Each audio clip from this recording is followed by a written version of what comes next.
महाशिवरात्रीनिमित्त नाशिकच्या त्र्यंबकेश्वर मंदिरात आज भाविकांनी पहाटेपासून दर्शनासाठी गर्दी केली आहे।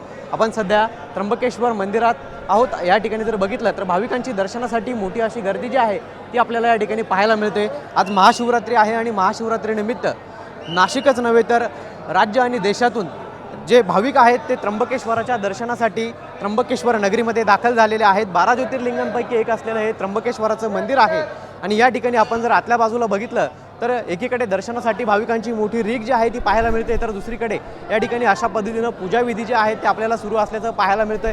विविध भाविक विविध ठिकाणाहून आलेले जे भाविक आहेत त्यांची आपल्याला या ठिकाणी पूजाविधी सुरू असल्याचं पाहायला मिळतंय। दरम्यान मंदिराला देखील विद्युत अशी आकर्षक रोषणाई जी आहे ती आतल्या बाजूला देखील करण्यात आल्याचं आपल्याला पाहायला मिळतंय। आज या ठिकाणी महाशिवरात्री निमित्तानं भाविकांची मोठी जी गर्दी आहे ती त्र्यंबकेश्वर मंदिरामध्ये आपल्याला झाल्याचं पाहायला मिळतंय। मात्र या ठिकाणी कुठेतरी मंदिर प्रशासनाचा जो नियोजनाचा अभाव आहे तो आपल्याला या ठिकाणी पाहायला मिळतोय। कॅमेरा पर्सन जगदीश पवन येवले, TV9 मराठी, नाशिक।